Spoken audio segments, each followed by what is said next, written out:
نعبدہ و نصلی علی رسولہ الکریم اعوذ باللہ من الشیطان الرجیم بسم اللہ الرحمن الرحیم سبحانک لا علم لنا الا ما علمتنا انک انت العلیم الحکیم رب اشرح لی صدری ویسر لی امری واحلل عقدۃ من لسانی یفقہوا قولی۔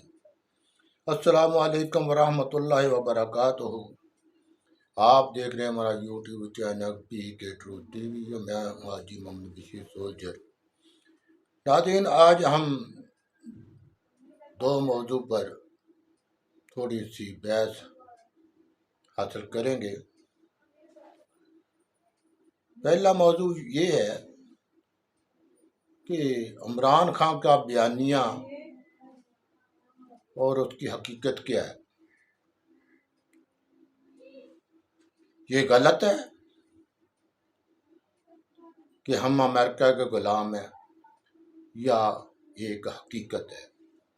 اس کو ہم ذرا پاکستان کی ماضی کی تاریخ کو سامنے رکھ کر اس پر بات کریں گے۔ سب سے پہلے ہم بات کرتے ہیں کہ لیاقت علی خان کو قتل کر دیا گیا۔ ہوا کیا؟ انہوں نے امریکہ کو مکہ دکھایا۔ اس وقت روس اور امریکہ ایک برابر کی ٹکر کے تھے۔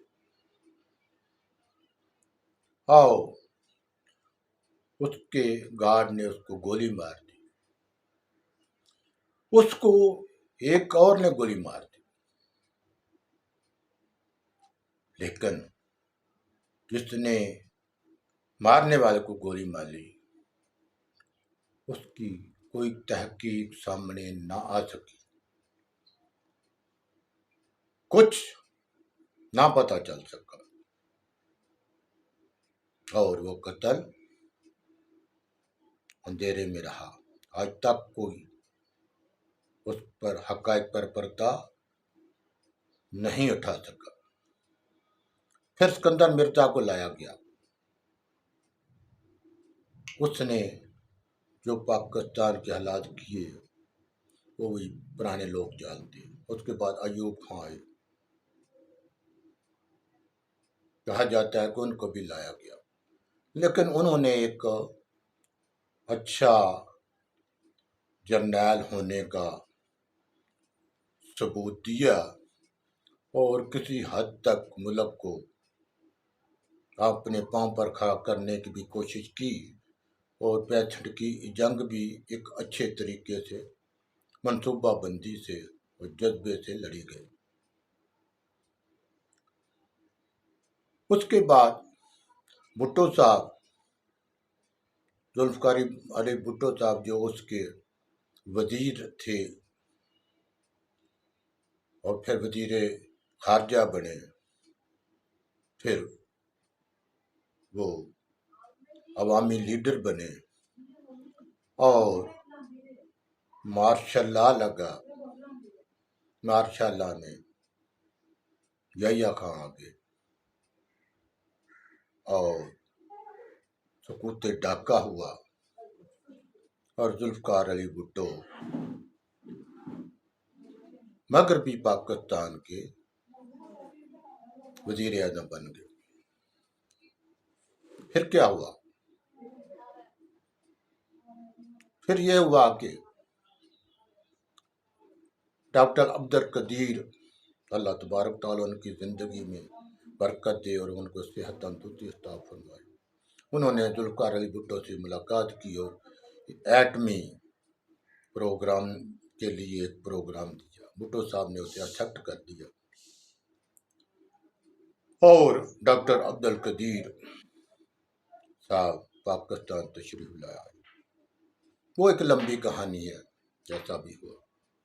جب یہ امریکہ کو پتہ چلا، تو اس وقت ہنری کسنجر وزیر خارجہ تھے امریکہ کے، بہت پاپولر وزیر خارجہ رہے۔ انہوں نے باقاعدہ آ کر، وہ سفیر تھے پاکستان میں، اس وقت. تو انہوں نے بھٹو صاحب ابھی مجھے ہاں سفیر تھے، بعد میں وزیر خارجہ بنے. تو انہوں نے بھٹو صاحب سے ملاقات کی اور تاریخ بتاتی ہے کہ ان کو بھٹو صاحب کہا کہ یہ آپ پروگرام بند کر دیں. بھٹو صاحب نے انکار کیا. تو ہنری کسنجر نے وزیر اعظم ہاؤس میں بھٹو صاحب کو کہا کہ مسٹر بھٹو ہم تمہیں عبرت کا نشان بنا دیں گے. بھٹو صاحب نے کہا get out to my office, اور ساتھ ہی حکم دیا کہ 24 گھنٹے میں آپ ہمارا ملک چھوڑ جائیں. یہ وہ تاریخ ہے جس میں مختلف ادوار میں مختلف تشریح ہوتی ہے. اور پھر بھٹو صاحب کے ساتھ جو معاملہ ہوا، ان کو پھانسی پر لٹکا دیا گیا. جو اب ان کی پارٹی کے لوگ بھی ان مخالفین میں اس چیز کو تسلیم کرتے ہیں کہ وہ ناحق قتل تھا. پھر آگے چلتی ہے کہ ضیاء الحق 11 سال وہ پاکستان کے صدر اور چیف آف آرمی اسٹاف رہے، لیکن آخر کار ان کے بھی معاملات امریکہ کے ساتھ خراب ہو گئے. افغانستان اس کی بیزت تھی. اور پھر ان کے طیارے کو حادثہ ہوا جس میں بہت قیمتی جانیں ان کے ساتھ اور 2-3 جرنیل اور بریگیڈیئر بھی اس حادثے کا شکار ہوئے. صفت کی بات یہ ہے اس پر کمیشن بنے، انکوائریاں ہوئیں، ان کے بیٹے بھی حکومت میں رہے، ان کے جانشین سابق وزیر اعظم نواز شریف بھی 2 مرتبہ وزیر اعظم رہے، لیکن ضیاء الحق کی طیارے کے حادثے کو کسی نے آج تک نہیں جان سکا کیا ہوا، کیسے تباہ ہوا. یعنی سرکاری طور پر کوئی اس کی رپورٹ سامنے نہیں آئی. پھر کیا ہوا؟ پھر ایک ہماری عورت ذوالفقار علی بھٹو، مرحوم کی نشانی بے نظیر بھٹو، وزیر اعظم بنی، 2 مرتبہ وزیر اعظم بنے. نظریات اختلافات کے باوجود وہ ایک مدبر عورت تھی اور ایک اچھے باپ کی، اچھی سوچ کی اور اچھی سیاست کی مالک تھی. وہ پاکستان کو آگے لے کر جانا چاہتی تھی، لیکن پھر اس کو بھی قتل کر دیا گیا. یہ قتل اس کے بعد پیپل پارٹی کی حکومت آئی، زرداری صاحب صدر رہے، لیکن بے نظیر بھٹو کے قتل کا کہ اسباب اور رپورٹ سرکاری طور پر حقیقت پسندانہ آج تک جاری نہیں ہو سکی. کیوں کر ہوا؟ پھر کیا ہوا؟ اس کے بعد بہت بڑے عالم دین تھے مولانا سمیع الحق، ان کو اسلام آباد میں قتل کر دیا گیا زندہ. اور اگر آپ مولانا فضل الرحمان اور مولانا سمیع الحق کا موازنہ کریں تو زمین آسمان کا فرق ہے. وہ حقیقی عالم تھے، اور یہ اکوڑا کھٹک جو طالبان کا مرکز تھا اس کے وارث وہ تھے. ان کا باپ اللہ تبارک و تعالی عبدالحق اس سکوڑا کھٹک مدرسے کے بانی تھے، جہاں سے طالبان نے تعلیم حاصل کی، اور اس مدرسے کا طالبان آج تک احترام کرتے ہیں۔ سمیع الحق کے قتل کا کوئی پتہ نہ چل سکتا۔ پھر کیا ہوتا ہے کہ گستاخان رسول عدالتوں میں آتے ہیں، ان کو سزا ہوتی ہے، لیکن سزا ہونے کے باوجود عدالتوں کے ذریعے وہ ملک سے باہر چلے جاتے ہیں۔ اور یہ کام اس وقت کا جو عمران خان کا بیانیہ ہے، عمران خان کی حکومت میں بیاسیہ، جن کے ہائی کورٹ نے سزا دی، متحدہ عدالت نے سزا دی، ہائی کورٹ نے اس کی سزا کو باہر رکھا، لیکن سپریم کورٹ نے اس کو باہر بھیج دیا۔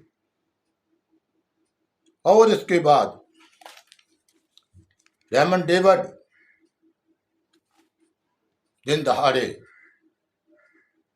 قتل کرتا ہے ایک پاکستانی شہری کو، اور قتل ہونے والا شہری عام آدمی نہیں تھا، خاص آدمی تھا۔ گرفتار بھی ہوتا ہے ریمنڈ ڈیوڈ، لیکن جیل سے راتوں رات، یہی جو اپنے آپ کو خادم اعلیٰ کہتے ہیں، شہباز شریف صاحب، یہ وزیر اعلیٰ تھے، لاہور تھا، لاہور کی جیل میں تھا، راتوں رات امریکہ چلا گیا۔ اس طرح کے اور بھی بہت سارے سینکڑوں، دیکھو آفیہ، یہ پاکستان کی بیٹی، اس کو اٹھا لیا گیا، کتنی حکومتیں اس کے بعد آئی، یہ دعوے دار بیانیہ والے نواز شریف، عمران، مشرف، زرداری، ایک بیٹی کو واپس نہیں لا سکے امریکہ سے۔ پھر عمران خان کے خلاف عدم اعتماد آتی ہے، بیانیہ آتا ہے، مراسلہ آتا ہے، راتوں رات اس پر عمل درآمد ہوتا ہے، 12 بجے عدالتیں لگتی ہیں، اور پھر ایک پی ڈی ایم کی حکومت بنتی ہے۔ ہم جب یہ سارے حالات کا جائزہ لیتے ہیں پاکستان کی تاریخ کا، تو آپ کے سامنے ساری تاریخ میں نے رکھی ہے کہ کون اس سے انکار کر سکتا ہے کہ ہم غلام نہیں ہیں۔ ہمارے ملک میں امریکہ کا حکم چلتا ہے، ہمارے ملک کا کوئی بھی طاقتور ادارہ ابھی تک امریکہ کے پریشر کو برداشت نہیں کر سکا، چاہے وہ عدلیہ ہو، چاہے وہ فوج ہو، چاہے وہ بیوروکریسی ہو، چاہے وہ سیاسی لوگ ہوں، کوئی بھی امریکہ کا دباؤ برداشت نہیں کر سکتا۔ وہی ہوتا ہے جو امریکہ چاہتا ہے۔ لیکن آگے بات یہ ہے کہ کیا ایسا ہو سکے گا کہ ہم امریکہ کی غلامی سے نجات حاصل کر سکے؟ ناظرین، مشکل ترین مراحل اگر عمران خان بھی زندگی موت کی بازی لگانے پر تلا ہوا ہے، تو پھر بھی بڑی مشکل ترین حالات آنے کے بعد اگر عمران خان کو 2/3 اکثریت ملتی ہے، تو پھر کچھ نہ کچھ، اگر آپ کہیں مکمل امریکہ کی غلامی سے نجات ہمیں دنوں میں مل جائے تو وہ ناممکن ہے۔ عمران خان نے بھی وزیر اعظم بن کر کسی حد تک آزادی حاصل کرے گا، مکمل نہیں، کیونکہ آ کر اس کو کسی نہ کسی سطح پر امریکہ کے ساتھ کچھ نہ کچھ کمپرومائز کرنا پڑے گا ناظرین. لیکن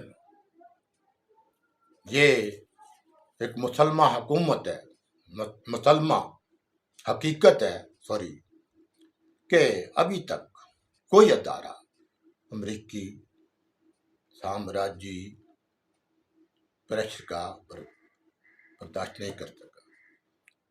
آپ دیکھیں ابھی جب عدم اعتماد آئی تو اس کو بعد جو حکومت آئی PDM کی، کیا ہوا؟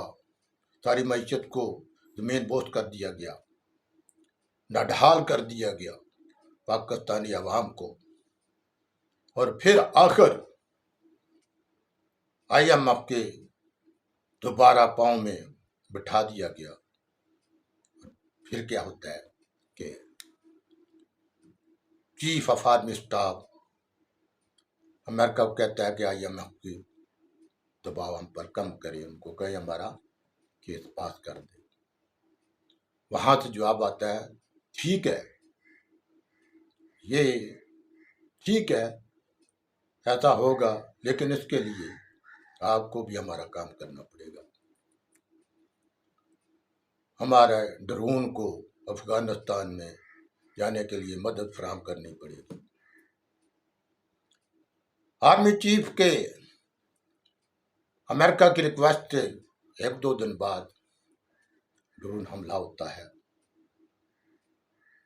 میرے پاس کوئی ایسا بات نہیں ہے کہ میں اس کو پورا 100% کنفرم کروں، لیکن حقائق یہ بتاتے ہیں کہ الظواہری قتل ہوا یا نہیں ہوا، لیکن ڈرون حملہ ہوا، افغانستان نے تسلیم کیا، اور امریکہ نے باور کرا دیا پوری دنیا کو اور افغانستان کو بھی کہ میں جب چاہوں کہاں جہاں چاہوں پہنچ سکتا ہوں،